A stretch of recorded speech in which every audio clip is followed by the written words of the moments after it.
맛을 느끼기 어려운 건 그 사람의 인격이나 그 사람의 어떤 자질 문제가 아니라 어쩔 수 없는 거죠. 비싼 음식을 계속 먹다 보면 이제 그 음식의 맛이 나에게 의미를 주지 못하는 건 어쩔 수 없는, 광야를 떠나는 건 어쩔 수가 없어요.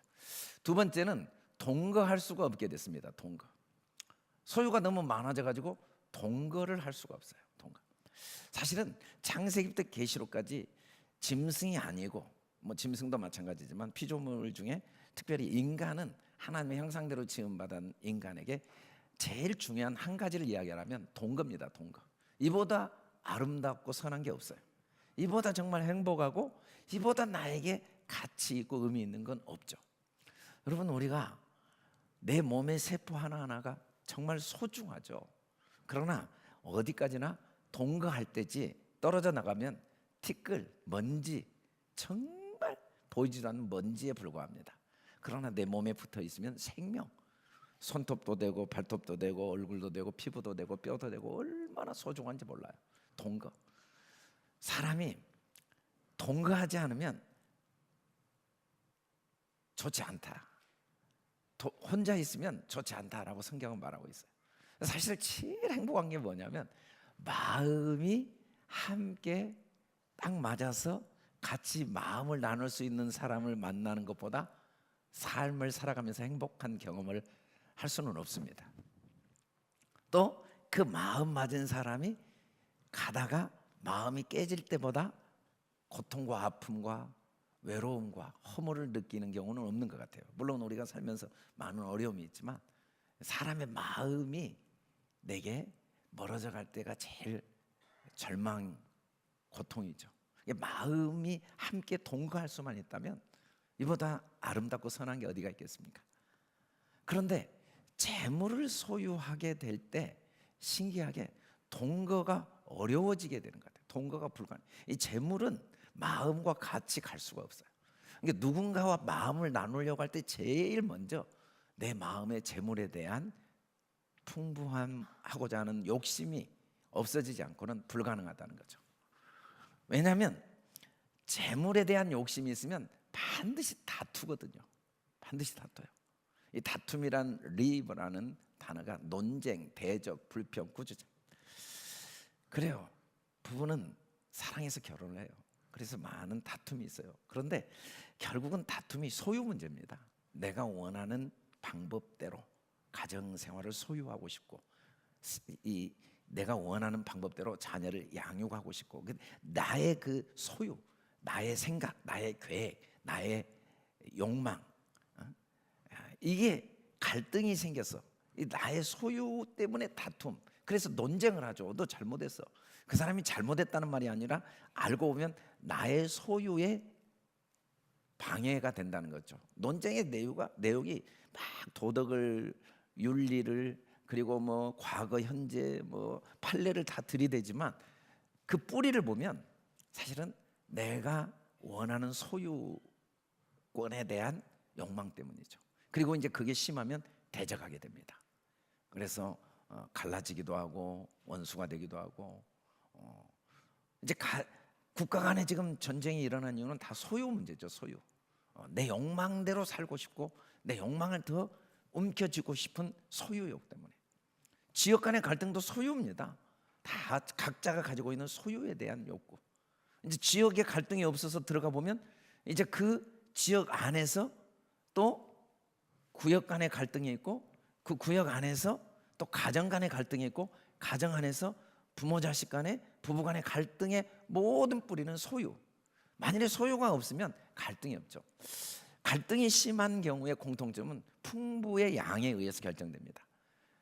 한 뱃속에서 나온 자녀들도 갈등을 하는 경우를 보면 소유가 별로 없을 때 갈등하는 경우는 없어요. 근데 재벌들 중에 갈등을 하지 않는 자녀들이 없는 건 그분들이 우리보다 뭐 인격이 부족하거나 뭐 문제가 있어서가 아닙니다. 우리도 그 수준이 되면 어쩔 수 없이 다툼을 하지 않을 수가 없어요. 소유의 양이 커지면 논쟁과 대적과 그다음에 이제 불평과 그리고 꾸짖음, 비난, 이걸 하지 않을 수가 없어요.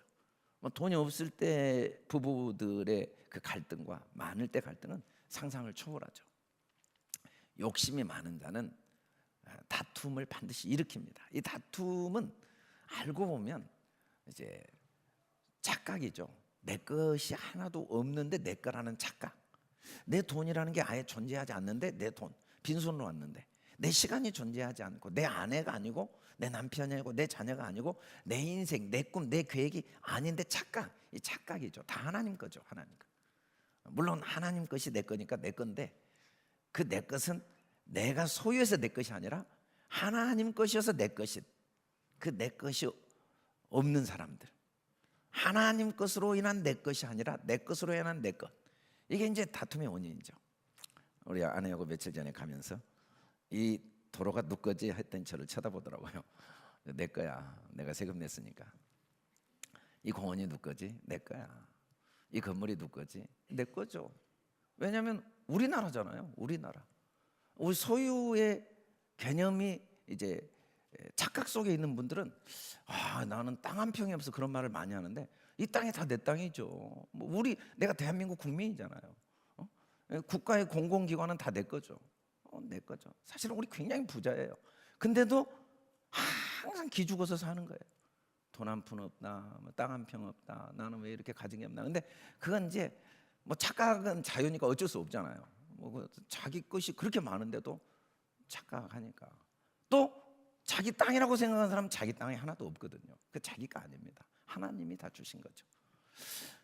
이 온 우주가 다 하나님 거니까 다 내 것이죠. 그래서 우리가 하나님을 의지하면 무조건 풍족해요. 근데 내 것을 내 손으로 잡으려고 하면 그게 내 것도 아닌데도 그것에 묶여서 다툼이 일어나죠. 심지어 신앙생활도 이익의 방도로 생각하면 다툼이 안 일어날 수가 없습니다. 예수 믿어도 똑같이 다툼의 문제는 해결이 안 돼요. 왜?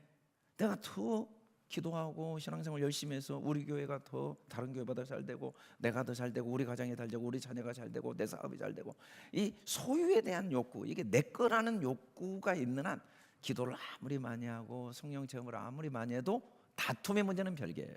뭐 아브라함이 지금 신앙이 어린 게 아니고 롯이 신앙이 어린 게 아니잖아요. 이분들이 하나님의 엄청난 체험을 하고 지금 왔잖아요. 아무 상관이 없어요. 아무 상관이 없어요.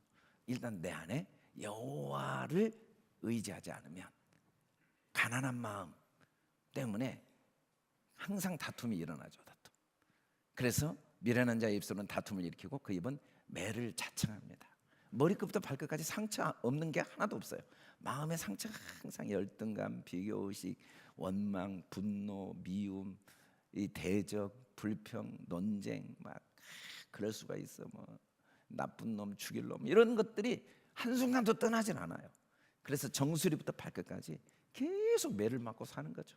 사는 게 하루도 내 안에 정말 너무너무 행복하다 그런 생각이 안 드는 거예요. 안 드는 거예요. 숨바꼭질을 했는데 우리 손주하고 제가 못 찾은 척 했더니 얼마나 자지러지게 웃던지 거의 속된 말로 정말 뭐 마약한 사람보다 더 자지러지게 웃었으니까 우리 은정 목사가 이거 좀 찍어놔야겠다고. 뭐가 그렇게 좋은지 나도 궁금하더라고요. 소유가 하나도 없으면 그 사소한 일에도 기뻐할 수 있는데 소유가 많아지면 삶이 너무 고통스러운 것 같아요. 하루내 괴로워요. 하루내. 평생 괴로워요. 한 번도 매를 안 맞는 적이 없어요. 매를 자청했는데 아내 때문에, 남편 때문에, 뭐 국가 때문에, 시대 때문에, 경제 때문에, 정치 때문에 내가 힘들다고 착각할 수밖에 없는 거죠. 전혀 그런 미련한 것 때문에 그런데 이 미련함 때문에 이건 뭐 개인의 문제가 아니고 본질의 문제죠. 본질. 그래서 아브라함이 우리 다투지 말자. 다투지 말라. 왜? 이것같이 무익하고 헛된 게 없거든요. 사실은 우리가 이렇게 무익한 삶을 내 힘으로는 절대로 벗어날 수 없어요. 주께서 다툼에서 건져주시지 않으면 인간은 피조물이기 때문에 천하 없이 노력해도 다툼에서 벗어나질 못해요. 이 다툼에서 벗어나려고 무상무념을 하고 뭐 속세를 떠나도 똑같아요. 목회를 해도 똑같고 수도를 해도 똑같고 인간의 힘으로는 안 됩니다. 그 속에도 또 다른 욕구가 있어요. 이 다툼으로 인한 고통을 겪지 않고자 하는 욕구가 있어서 계속 시달려요. 이 다툼의 문제, 이 욕심의 문제는 내 힘으로 불가능하고 나는 그 속에서 빠져나올 수가 없어요. 우리는 죄 아래에 갇혀 있는 자예요. 주님이 건져주셔야 돼. 건짐을 받으면 으뜸이 되고 섬김을 받게 된다고 그랬죠. 그러면 구체적으로 다툼에서 건짐받은 모습이 뭔가? 아브라함이 너는 좌하면 내가 우하고 네가 우하면 내가 좌할게 라고 말합니다.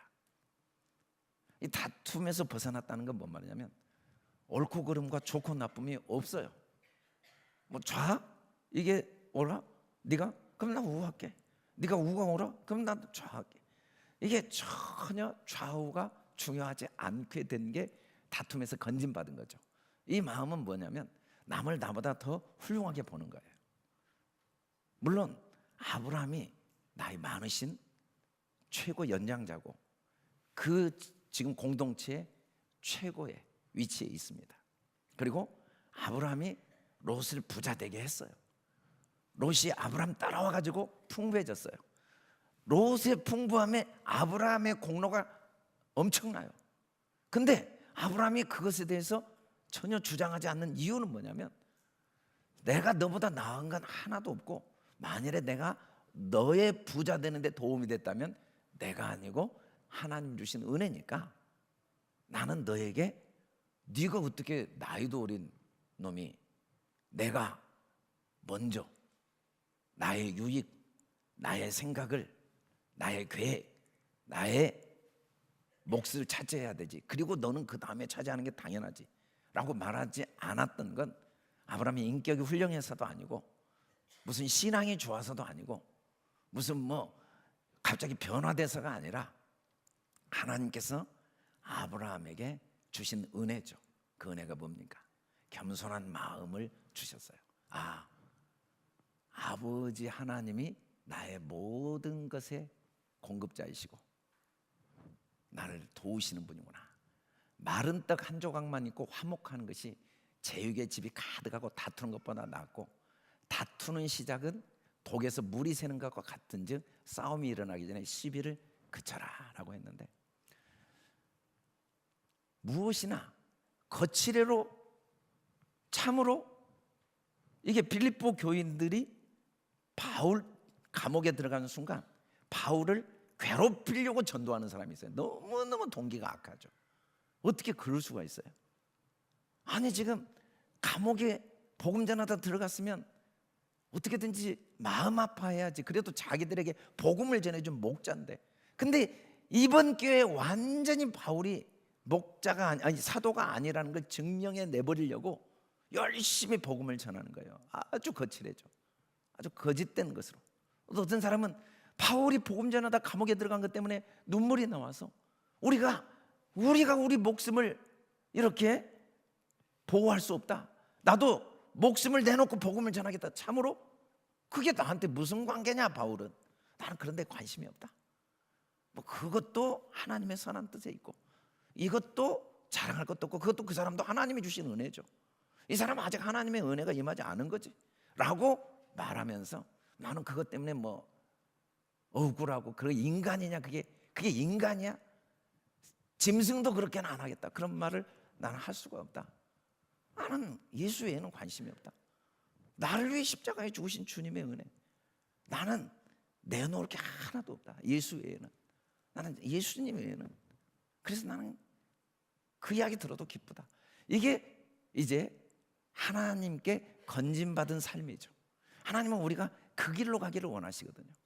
하나님은 우리에게 그 복, 풍부의 복을 주시고 싶지만 그 풍부의 복 때문에 다툼이 일어나면 더 불쌍하니까 차라리 그 풍부 때문에 아내가 그 돈이 뭐라고 돈 때문에 그렇게 맨날 돈 싸우고 자식들이 돈 때문에 뭐 사는 게 희망도 없고 즐거움도 없고 기쁨도 없고 우리 집은 돈 없어서 돈 그게 뭐라고 그렇게 사는 것보다 차라리 마른 떡 한 조각이 낫다. 하나님 보시기에 언제 마음에 하나님으로 인해 풍부해짐으로써 좌우에 대해서 이야기 안 하는 거. 교회에서 다 뭐 하나님 말씀 들이대고 뭐 성령 들이대고 뭐 율법 들이대는 사람들의 그 뿌리를 보면 사실은 자기 욕망이에요. 말로는 하나님이 싫어하신다, 하나님이 뭐 그 슬퍼하신다, 하나님이 일이 어떻게 그럴 수가 있냐, 다 전혀 그게 아니에요. 자기 욕망. 저도 목회하면서 제일 두려운 게 혹시 단상에서 제가 목회자로서 갖고 있는 욕망을 이루기 위해서, 목회자는 교회가 부흥해야 하잖아요. 그리고 성도들이 목회자를 믿고 신뢰하고 따르도록 하기 위해서, 그런 욕망을 위해서 성경을 이용하고 사용하지 않을까라는 생각을 참 많이 해요. 왜냐하면 매일 그런 생각이 떠오르더라고요. 설교를 준비하면 이상하게 그런 생각이 떠올라요. 내가 하려고 하지 않았는데 이렇게 설교하면 성도들이 헌금을 많이 할까? 이렇게 설교하면 성도들이 전도를 많이 해서 교회가 부흥할까? 막 이렇게 떠올라요. 떠오르는 건 참 어쩔 수가 없어요. 그러나 그게 얼마나 비참한지 알거든요. 그렇게 살 때 제일 불쌍한 건 나예요. 그 삶 속은 어떤 결과가 있는가? 롯은 그 이야기를 딱 듣고 눈을 딱 들어서 요단 지역을 봤어요. 그곳에는 소알 땅이 있고 소돔 땅이 있고 고모라 땅이 있고 여호와의 동산 같은데 애굽 땅과 같았어요. 이 요단이란 말은 이제 가보신 분은 알겠지만 이 요단은 깊은 골짜기입니다. 그래서 내려가다 떨어지다. 그러니까 깊은 골짜기에 파여 있는 강물이어서 요단강이라고 하는데 내려가는 것이죠. 내려가는 거. 이 요단 지역이라는 키카르는 원래는 둥근 평원, 큰 지역, 그리고 돈덩어리 이런 의미예요. 그래서 이 요단 지역을 보니까 너무 평원이 크고 돈이 되는 땅이야. 돈대. 그런 사람들이 있다고 그러더라고요. 땅이 보인대요. 돈 되는 땅이. 그냥 딱 보면 보인대요. 어떤 사람은 꼭 돈 안 되는 땅만 사가지고 망하는 사람이 있는데 이게 롯이 보인 거예요. 아, 이거 돈 되는 땅이네. 이곳으로 가면 되네. 근데 그게 소할 땅이 쪼아르가 사소하다 하찮게 되다. 소돔 땅은 불탄 그슬리다. 고모라는 쌓아올리다 응징하다. 알고 보니까 여호와의 동산, 에덴 동산, 정말 이게 행복이다라고 생각했는데 동시에 그게 애굽 땅입니다. 여러분, 우리가 소유를 통해 만족을 얻고자 하면 분명히 여호와의 동산인 건 사실인데 반드시 내가 노예가 돼 버립니다. 너무 비참해요. 날마다 고민이 떠나지 않아요. 다툼과 분쟁과 비난과 불평과 원망과 대적과 소용없어요. 부부관계도 부모 자식도 소용없어요. 뭐 형제관계도 소용없어요. 뭐 믿음 안에서도 아무 소용없어요. 이 돈 문제가 내 속에서 떠나지 않으면 겉으로는 진짜 행복할 것 같은데 알고 보니까 내가 완전히 억압당하고 있는 거예요. 억압당하고 있는 거예요. 그래서 롯이 요단 지역을 택해서 그곳에 소돔까지 이르러 정착을 하게 되죠. 알고 보니까 여호와 앞에 악한 죄인들이 있는 곳이 소돔 땅이에요. 여호와 앞에 어떤 악한 죄이냐면 큰 죄인들이 있더라. 큰 죄. 마음이 높아지지 말고 정함이 없는 재물에 소망을 두지 말라. 모든 걸 후히 주시고 누리게 하신 하나님께 두지 않는 게 큰 죄입니다. 죄는 하나예요. 하나님 아버지. 이 천지 다 하나님이 지으셨죠. 만물을 지금도 하나님이 공급하고 계세요. 이 산소도 다 공급해 주시고, 그리고 내 생명도 하나님 주셨고, 심지어 자기 아들까지 하나님이 주셨어요. 근데 그걸 안 믿어요. 하나님이 주신 걸 내 거라고 끝까지 주자. 내가 잃어버린 돈이 어디가 있어요? 내가 잃어버린 명예가 어디가 있어요? 내가 잃어버린 시간이 어디가 있어요? 내 앞날에 걱정할 게 뭐가, 내 것이 있어야 걱정을 하지. 내가 뭐가 그렇게 억울해요? 내가 어쩌서 그렇게 그 사람을 용서 못해요? 내가 무슨 억울한 일을 당해서 나는 잃어버린 게 하나도 없어요. 그걸 깨닫지 못한 게 악인데, 소돔 고모라는 특별히 큰 죄, 전부 자기 것이라는 생각들이 꽉 차 있고 더 많이 얻고자 소유하고자 하는 욕망으로 꽉 차 있는 이 소돔 고모라. 이게 안 보이는 거죠. 롯이 왜 안 보이는가? 롯이란 이름 자체가 불타다, 활활 타다, 불사르다. 롯이 안 보여요. 롯이 안 보여. 너희가 선생된 우리가 더 큰 심판받을 줄 알고 선생이 많이 되지 말라. 왜? 그게 다 지옥불에서 나온 거예요. 알고 보니까 지옥불에서 나온 롯은 이 불태우고 자기 삶이 지금 태워지고 있는 거예요. 쟤 때문이에요. 이 소유 중심의 삶, 더 많이 얻고 더 많이 갖추고 더 많이 누리고 더 많이 쌓아두고, 없는 것 때문에 힘들어하고 있는 것 때문에 만족하고 그것 때문에 억울해하고 그것 때문에, 이 삶은 지옥불에서 태워지고 있는 삶. 그 하나도 남는 게 없어요. 그렇게 살았는데 뭐 백조 천조 억조 아니라 뭐 솔로몬의 모든 부하도 헛되고 다 불에 타고 있는 삶. 마음도 편안하지 않고 행복하지 않고 자유롭지 않고, 뭘 해도 만족이 없고 밥을 먹어도 만족이 없고 잠을 자도 만족이 없고. 진짜 행복은 뭔가? 위로부터 성결과 화평과 관용과 양순과 긍휼과 선한 열매, 편견과 거짓이 없는 위로부터 나는 것, 하나님의 은혜 아닌 게 없다는 걸 깨닫는 것. 이 롯이 내 속에 있으면 안 돼요. 롯. 야, 이 요단 땅이, 요단 땅, 내려가고 있는 땅인데도, 소알 땅, 하찮은 땅인데도, 사실은 소돔 땅, 이렇게 불에 타고 있는 땅인데도, 그게 진짜 행복해 보이고 그게 여호와의 동산같이 보인 사람은 지옥불에서 지금 태워지고 있는 사람, 애굽의 속박 속에 돈의 노예, 물질의 노예로 꼼짝없이 살고 있는 자기 모습을 하나님의 오늘 말씀을 통해 우리에게 보여주고 계신 거죠. 롯이 아브라함을 떠나, 이게 참 중요해요. 하나님은 우리 속에 롯을 떠나도록 도우시는 분이에요. 이 롯이 떠나면 하나님이 말씀하신 음성이 들립니다. 하나님 뭐라고 하냐면, 눈을 들어라. 눈을 들어 바라봐라. 눈 똑같이 롯도 눈을 들어서 봤어요. 눈이, 두 눈이 있다는 게 분명해요.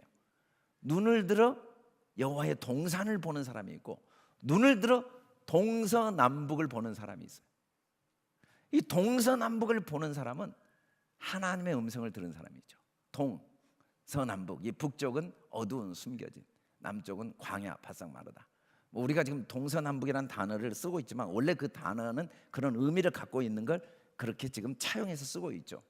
동쪽은 뭐 태초 앞에 있는 것 오래됨, 서쪽은 바다란 뜻입니다. 사실은 하나님이 지으신 동서남북이 어디겠습니까? 이 만물을 창조하신 하나님을 보라는 겁니다. 만물을 주관하시고 섭리하시는 그 하나님, 우리 주의 이름이 온 땅에 어찌 그리 아름다운지요. 주의 영광이 하늘을 덮어. 동서남북 보면 여호와 하나님을 높이지 않을 수가 없어요.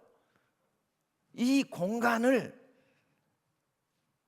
37.5도를 1년 동안 유지하기 위해서 얼마나 많은 노력을 해야 되는지 몰라요. 그런데 하나님은 70억의 인구를 몸속에 37.5도를 1년 내내 유지시켜 주잖아요. 하나님이 하시는 일들이 좌우 앞뒤 어디를 봐도 주의 그 영광이, 그 주님, 그 전능하신 주님, 그 주님이 나를 위해 목숨까지 내어주신 그 주님의 인자와 긍휼이 무궁하신 걸 보는 눈과, 에덴 동산, 알고 보니까 애굽의 노예인, 눈에 보이는 것만 보는 두 눈을 가진 사람들로 이 세상이 살고 있죠. 그 두 눈이 내 속에 있는데 이 롯의 눈이 빠져나가야 돼요. 하나님은 왜 우리가 아직도 이렇게 사는 게 힘들까요? 왜 아직도 사업이 잘 안 될까요? 왜 우리 부부는 딱 좀 마음이 맞으면 좋겠는데 이렇게 마음이 안 맞을까요? 왜 아이들은 아직도 문제가 많을까요?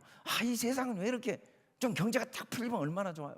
남북이 좀 빨리 통일해. 왜 자꾸 이 좌파 우파는 싸울까요? 왜 이 세상 갈수록 이렇게 혼란해지고 우리는 그런 궁금한 게 많지만 하나님은 그 모든 걸 통해 내 속에 롯이 떠나도록 돕고 계세요. 롯을 쫓아내도록. 빨리 롯을 쫓아내라. 욕심이 일만하게 뿌리다. 부하고자 하는 게 올무와 이 가시와 엉겅퀴가 되고 네 삶의 고통이다. 이걸 롯을 빨리 쫓아내라. 롯을 떠나보내라. 그리고 동서남북을 봐라. 얼마나 하나님의 은혜가 넘쳐나는가, 얼마나 하나님의 사랑이 넘쳐나는가. 네 것이 어디가 있고, 네 돈이 어디가 있고, 네 시간이 어디가 있고, 네 능력이 어디가 있고, 네 자식이 어디가 있고, 네 인생이 어디가 있고, 네 꿈이 어디가 있냐. 다 내가 준 거 아니냐. 제발 동서남북을 좀 봐라. 동서남북. 욥이 온갖 걸 다 겪었어요. 얼마나 논쟁을 많이 했는지 상상을 초월해요. 그것도 자기하고 가장 친했던 사람들하고 논쟁하다가 욥이 이제 말합니다. 주님은 못 하실 일이 없고 못 이루실 일이 없는데 저는 너무 무지한 말을 했습니다. 깨닫지도 못한 말을 했습니다. 알 수도 없고 헤아리기도 어려운 말을 열심히 했습니다. 이제는 제가 듣기만 하겠습니다. 뭘 듣습니까? 내가 드디어 눈이 열렸습니다. 눈으로 주를 배웠습니다. 언제 주님을 봐요? 나는 티끌이고 온 세상이 주님의 은혜네요. 이대로 죽어도 감사. 웬 은혜 웬 사랑. 지금 죽어도 감사. 온 세상이 친구들이 다 나를 손가락질해. 얼마나 감사해요. 지옥 갈 날을. 그게 깨달아진 게 눈이 들린 거예요. 하나님은 우리가 좀 눈을 들어라. 동서남북을 봐라. 하루를 살아도 좀 행복하게 살아라. 천국을 살고 좀 천국을 나누고, 부부가 하루라도 천국을 좀 경험해봐라. 맨날 그놈의 돈 때문에 우리 집안은 왜 이럴까, 우리 남편은 왜 이럴까, 우리 아내는 왜 그럴까, 우리 자식들은 왜 그럴까, 내 인생은 왜 그럴까, 이 상황은 왜 그럴까, 언제 이 문제가 해결될까. 이런 거 좀 그만 보고 좀 눈을 들어라. 눈을 들어. 욥이 보여버린 거예요. 이제는 내가 눈으로 주를 배웠나이다. 보이는 땅만 너에게 소유된다. 보이는 땅은 제가 처음부터 창세기 12장 시작할 때 하나님이 아브라함에게 주신 세 가지 복 중에 첫 번째가 땅인데, 이게 오늘 내 마음의 천국입니다. 이 땅은 내 마음인데, 내 마음, 네 마음의 천국, 영원. 이게 참된 것이죠. 시간 개념이 아니에요. 참된 천국. 이 보이는 땅만 네 거예요. 보이는 땅. 근데 사실은 예수님은 온유한 자가 땅을 받는다고 그랬거든요. 이때도 땅은 이런 땅이 아니에요. 물론 이런 땅은 당연히 주시죠. 근데 이런 땅 가지면 뭐예요? 내 마음에 애굽의 속박 속에 있으면, 돈의 노예로 살면, 그것 때문에 땅 때문에 날마다 싸우잖아요. 아주 온 나라가 땅 싸움이에요. 중국 온통 지금 5천 년 동안 땅 싸움, 전쟁과 갈등, 모든 나라하고 싸우고 있다고 그러더라고요. 왜냐하면 땅이 넓어가지고 국경이 접하지 않는 나라가 없대요. 그래서 지금 중국하고 싸우지 않는 나라가 없다고 그래요. 그런 땅이 아니고 마음의 땅이죠. 온유한 자. 모세는 지면에서 모든 사람보다 온유했다라는 말을 하나님이 하시게 된 배경이 뭐냐면, 모세가 구스 여자를 아내로 여든 거예요. 이거 말도 안 되죠. 자기 부인이 있잖아요. 요괴변이 있는데, 아니 저기 누굽니까? 자기 아내가 있는데 왜 아프리카 이디오피아의 구스 여자를 얻느냐는 거예요. 그러니까 미리암과 아론, 형과 누나가 이건 진짜 다른 사람도 아니고 하나님의 율법을 갖고 백성을 인도할 지도자가 어떻게 이런 나쁜 일을 하는가 비방을 하니까, 하나님이 잘못은 모세가 했는데 오셔서 뭐라고 이야기를 하냐면, 모세는 나와 대면하여 명백히 말하고 여호와의 형상을 본 사람이다. 네가 왜 비방하냐? 이렇게 이야기를 해요. 아니 무슨 말이야? 앞뒤가 갑자기 안 맞아요. 그는 이미 나를 다 봐버렸다. 그는 나하고 말이 하나다 하나. 명백히 그의 말이 내 말이고 그 마음이 내 마음이고, 그냥 나를 통째로 봐버리고 나와 그냥 동거하고 있는데 네가 왜 그래? 이거 무슨 말입니까? 모세가 드디어 다 깨달은 거예요. 율법이 뭔지를. 율법은 지키라고 준 게 아니고, 율법은 내가 아무것도 아닌 티끌인 것을 깨닫게 하는 것이고, 그 깨달은 순간 율법이 지켜진다는 걸 알고 구스 여자를 아내로 얻은 거죠. 구스 여자를. 그게 온유입니다. 온유는 뭐예요? 깨달은 거예요. 보인 거예요. 은혜 아닌 게 하나도 없고, 다툴 게 하나도 없고, 원망할 게 하나도 없고, 불평할 게 하나도 없고, 자랑할 것도 없고, 정죄할 것도 없는 깨달아진 순간 율법이 지켜집니다. 진실해지고 겸손해지고 사랑하고 헌신하고 존중하고 배려하고 인내하고 정직하고. 이게 내 힘으로 되는 게 아니에요. 내 힘으로 한 건 다 거짓된 것이고 그 배후에는 교만이 도사리고 있으면서 또 다툼. 그걸로 남 죽이고 다닙니다. 바리새인처럼. 너는 왜 안 그래? 그리고 그게 권력이 됩니다. 내가 이렇게 의로우니까 너는 나한테 꼼짝하지 마. 그리고 권력이 되고. 그래서 비참하죠. 근데 하나님의 은혜로 깨달아진 모세는 이제 율법이 없어진 거예요. 율법이 없어졌어요. 이게 결국은 이들이 나병에 걸렸는데, 아니 모세가 이 정도 되면 자기를 비방한 사람들이 하나님께 나병에 걸리면 당연하다고 생각하고 앞으로 조심을 하고 온 게 아니라 부르짖고 기도를 한 거예요. 부르짖고 고쳐주십시오. 그래서 이 말씀을 목회자한테 함부로 말하면 하나님이 뭐 벌하신다 그런 내용과 아무 관계가 없는데도 또 그렇게 사용해도 또 하나님이 또 은혜를 주시긴 하는 것 같더라고요. 근데 하여간 이 본문은 그런 내용과 아무 관계가 없습니다. 그거 아무 관계가 없는 거고, 이 본문의 내용의 핵심 뭐냐면 진짜 모세가 땅을 소유한 사람이에요. 온유함으로, 주님의 은혜로. 온유한 자는 땅을 찾아야 풍성한 화평. 자기를 그렇게 비난하는 형, 자기가 지도자잖아요. 왜 미디안? 그들과도 아무 갈등이 없어지는 게 땅을 보이니까 하나님의 은혜 아닌 게 없다는 게 깨달아지면서 구스 여자도 아내로 얻게 되는 거고, 더 이상 잘잘못을 일체 이야기할 수가 없게 된 거예요. 시비를 할 수가 없게 된 거예요.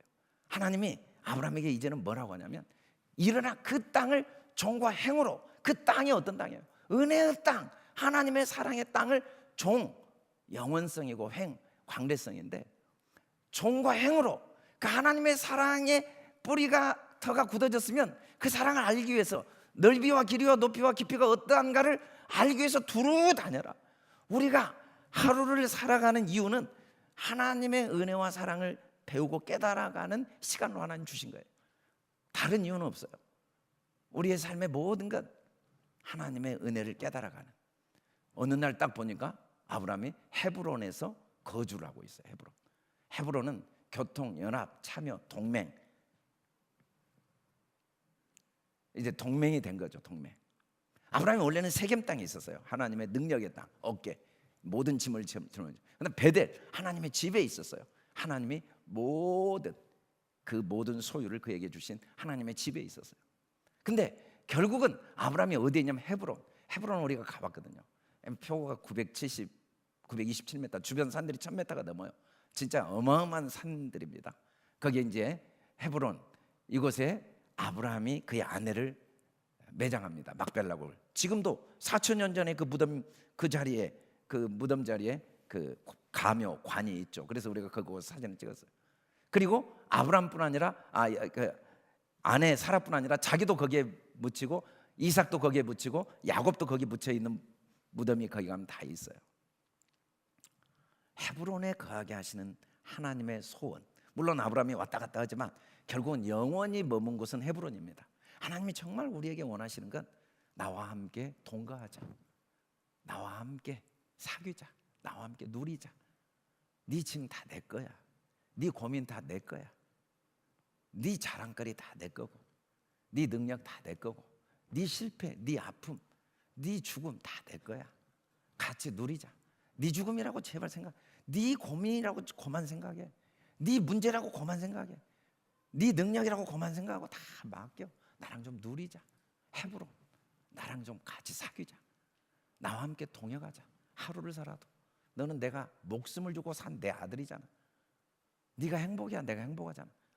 오늘 부모 어버이날이지만 뭐 효도가 별거 없습니다. 내가 행복하면 부모한테 최고 효도예요. 아멘. 돈 아무리 많이 갖다 줘 인상 쓰고 있어 보세요. 부모가 밥이 넘어가는가. 물론 고난이 오죠. 저도 아이들 키워보니까요, 뭐 우리 아이들 많은 일을 당했어요. 뭐 아픔도 당하고, 뭐 폭행도 당하고, 참 기가 막힌 일을 당하고. 근데 와가지고요, 다시 용기를 내고 살면요, 눈물이 나오더라고요. 너무 감사해서. 하나님도 마찬가지예요. 뭐 우리도 많은 일이 있죠. 근데 걱정 안 하는 거예요. 왜? 하나님 아버지가 계시니까. 그래서 용기를 갖고 살면 하나님의 눈물이 나시는 거죠. 내가 너를 위해 준 게 헛되지 않구나. 그렇게 좀 나하고 사귀자. 좀 내 아들처럼 살아라. 좀 내 아들처럼 좀. 내가 너를 위해 죽었잖아. 천지를 지으신 하나님 네 아버지고 너는 내 아들인데. 저도 우리 아이들이 어디 가든지 떳떳하고 힘들지만 포기하지 않고 또 감사할 줄 알고 남 존중할 줄 알고 그렇게 행복하게 살면요, 천국이 내 속에 들어오더라고요. 하나님도 마찬가지일 거예요. 우리가 부부가 뭐 돈 문제가 있죠. 뭐 또 실수해서 사기를 당할 때도 있어요. 일이 잘못돼도 그럴 수도 있지. 하나님이 다 하신, 우리 다시 용기를 내서 또 다시 최선을 다해 봅시다. 그러면 하나님이 얼마나 기뻐하시겠냐. 좀 나랑 그렇게 내 아들처럼 하루를 살아도 살아라. 내 아들처럼. 그곳에 가니까 제단을 쌓아야 돼요. 제단이란 말은 지난주에도 말했지만 미즈베 하은은 이 사륙, 제물로 죽이다인데 자기를 죽인 거죠. 자기를 죽인 거예요. 바울이 정말 율법을 지키려고 노력하다가 복음을 영접한 다음에 한 법을 깨달았는데 그 법이 뭐냐면 나는 공고한 자다. 이 말은 나는 아무 능력이 없다. 나는 죽은 자다. 사망의 몸이란 말이 죽었다는 건데 나는 죽은 자다는 걸 깨달은 거예요. 야, 난 아무것도 없다. 이런 나를 위해, 쇳덩어리인 나를 위해 전능하신 하나님이 나를 위해 죽으셨구나. 이걸 깨달아 버리는 것, 이게 헤브론이고 이게 제단을 쌓는 거죠. 우리는 제단을 쌓아야 돼요. 우리 새벽 제단 나오잖아요. 새벽 제단 왜 나오는 거예요? 그러므로 형제들아, 내가 하나님의 모든 자비하심으로 너희를 권하노니. 아니, 자비하심도 그냥 자비, 모든 자비하심, 우리가 겪고 있는 모든 사건 속에 하나님의 자비하심이 있는 걸 알고 권하노니 너희 몸을, 이게 나의 삶입니다, 하나님이 기뻐하시는 거룩한 산 제물로 드려라. 그래서 우리가 오늘 예배도 뭐냐면 제단 쌓는 거거든요. 제물 드린다는 게 뭐예요? 죽는 거예요. 죽는다는 게 뭐냐면 마음을 새롭게 해서 하나님의 선하시고 기뻐하시고 온전하신 뜻을 끝까지 찾아내는 게 제단 쌓는 거, 죽는 겁니다. 그걸 찾아내야 돼요. 아멘. 한순간도 우리는 그 일을 소홀히 할 수가 없어요. 우리는, 바울은 어느 정도 했냐면 날마다 제단을, 날마다 죽노라, 날마다 제단을 쌓았다. 날마다 죽어요. 어떻게 죽어요? 어떤 내가 태장을 맞고 굶핍하고 굶주리고 감옥에 갇히고 결국 목에 잘라 죽는 순간까지도 하나님의 선하심과 기뻐하심과 온전하신 뜻을 찾아낸 그 모습이 진짜 예배죠. 그게 신앙이에요. 그게 삶이고. 아멘. 다른 거 생각할 필요가 없어요. 여러분, 삶은요 날마다 죽어야 살아요. 한번 삶이 뭔가 딱 하나예요. 공기를 마셔보세요. 마셔보세요. 그대로 1분만 계셔보세요. 내뱉지 말고. 이제 괴롭습니다. 5분만 계시면 다 죽습니다. 삶은 먹고 뱉으면 사는 거예요. 먹고 있으면 죽는 겁니다. 그냥 하루를 사는 거예요. 제가 자주 듣는 말 중에 하나가, 사람이 뭔가를 결정해야 된다. 결정을 하는 기준이 있죠. 시간, 뭐 관계. 근데 뭔가를 결정할 때 돈이 결정의 기준이 되면 똥보다 비참한 인생이 된다. 제가 한 말은 아니고 신학자들이 한 말이에요. 제가 그걸 가슴에 딱 새겼어요. 내가 지금까지 교회를 개척하고 여기까지 오면서 학교를 하고 아이들 학교 보내고 성도들을 섬기고 성경을 가르치고 신방을 하고 선교를 하고 전도를 하면서 한 가지를 갖고 싸운 거예요. 어떤 경우에도 돈은 생각 안 한다. 하나님 원하시는가. 어떤 경우에도 돈은 절대 생각 안 한다. 건축을 한다. 뭐 돈은 절대 어떤 선택의 기준이 될 수가 없다. 돈은 똥보다 낮은 거다. 돈이 기준이 되면 성도들이 다 돈으로밖에 안 보여요. 헌금하는 수준으로 성도들이 보여요. 어쩔 수, 내 양심이, 내 속이 딱 그래요. 사람들도 다 돈으로밖에 안 보여요. 시간도 다 돈으로밖에 안 보여요. 어디 집회를 가도 다 돈으로밖에 안 보여요. 돈 사례비 얼마나 주나? 돈으로밖에 안 보여요. 똥보다 못한 인생이 되는 걸 내가 알아요. 여기 갈까 말까? 돈이 기준이 되는 거예요. 돈. 그 사람 만날까 말까? 그 사람 내가 마음으로 존중할까 말까? 돈이 기준이 되면 똥보다 못한 인생이 되더라고요. 내 자신이 제일 비참해요. 내가 제일 지저분한 인생이 돼요. 우리는 어떤 경우에도 풍부가, 이 롯이 기준이 안 되도록 하나님이 우리를 돕고 계시죠. 그게 예수님이 십자가에 죽으신 거고, 그게 신앙생활의 전부예요. 그러면 아브라함처럼 아무리 풍부해져도 문제가 안 되고 이삭처럼 100배의 복을 받아도 문제가 안 되겠죠. 그게 무슨 문제가 되겠어요? 거부가 된들 무슨 문제가 되겠어요? 그러나 내가 죽지 않으면, 아직도 돈이 기준이면, 이게 있으면 더 불행하고, 있으면 더 다투고, 명예가 있으면 더 다투고, 권력이 있으면 더 다투고, 사람들에게 존경을 받으면 더 비참해져요. 어떻게 네가 나한테 그런 말을 해? 너무너무 싫은 사람이 많이 생기고, 괘씸한 사람이 많이 생기고, 아주 비난할 사람이 많이 생기고, 나만 비참해지는 거죠. 나만 비참. 그래서 우리는 철저하게 하나님이 우리를 어느 길로 인도하시는가, 이게 아브라함이 혼자 한 일이 아닙니다. 아브라함이 이렇게 할 수가 없어요. 하나님의 복음이 들려지니까, 아멘. 하나님의 복음이 들려지니까 바울이 항상 기뻐하고, 관용을 모든 사람에게 알게 하고, 염려를 다 맡기고 감사함으로 알고, 자족하는 마음을 배우게 되고, 일치의 비결, 돈이 없으면 없는 대로 또 그 속에서 하나님의 은혜를 깨닫고 그때 할 일을 하는 거예요. 돈이 있으면 있는 대로 그때 할 일, 건강하면 건강할 때, 아프면 아플 때, 일이 잘 되면 잘 될 때, 안 되면 안 될 때, 그때마다 자족, 이때 하나님의 동서남북을 보면서 하나님의 은혜를 깨닫고 감사하고, 지금 할 수 있는 일 오늘 하는 거예요. 오늘. 내일은 나한테 의미가 없어요. 자꾸 내일 이야기하는데 저는 내일에 관심이 없어요. 오늘 내가 할 수 있는 일 열심히 하고, 감사하고, 기뻐하고, 섬기고, 봉사하고, 전도하고, 복음 전하고, 그러다 하늘나라 가는 거죠. 다른 데 관심이 없는, 그러기를 원하시는 하나님의 은혜가 이 바울에게도 임했던 것처럼 우리에게도 하나님이 부어주실 줄 믿습니다. 그 은혜를 누리는 우리 향기가족들 되길 주의 이름으로 축원합니다. 제가 오래전에 예배 때마다 했던 말이, 좋은 건 좋고 안 좋은 건 더 좋다라는 말 하기 전에, 이 세상에 마음을 상하게 할 만한 일은 존재하지 않습니다. 여러분, 마음 상하지 마세요. 죽어도 우리는 천국이에요. 돈 잃어도 그건 내 마음을 상하게 할 수가 없어요. 사람들이 나를 비난, 그 나를 마음을 상하게 할 수는 없어요. 여러분, 다른 건 몰라도 마음 상하지 마세요. 할렐루야. 우리 같이 해봅시다. 마음 상하게 할 만한 일은 이 세상에 없다. 내 마음을 상하게 할 만한 일은 이 세상에 없습니다. 아멘. 우리는 너무 기뻐서 오늘 또 내게 부여하게 했습니까? 열심히 하는 거예요. 능력 주셨으니까 열심히 하는 거예요. 다른 데 관심 없어요. 좀 일이 어렵습니까? 또 그 속에 감사하고 또 열심히 하는 거예요. 아멘. 우리는 하루하루 하나님의 자녀답게 천국을 사는 저와 여러분 될 수 있기를 주의 이름으로 축원합니다.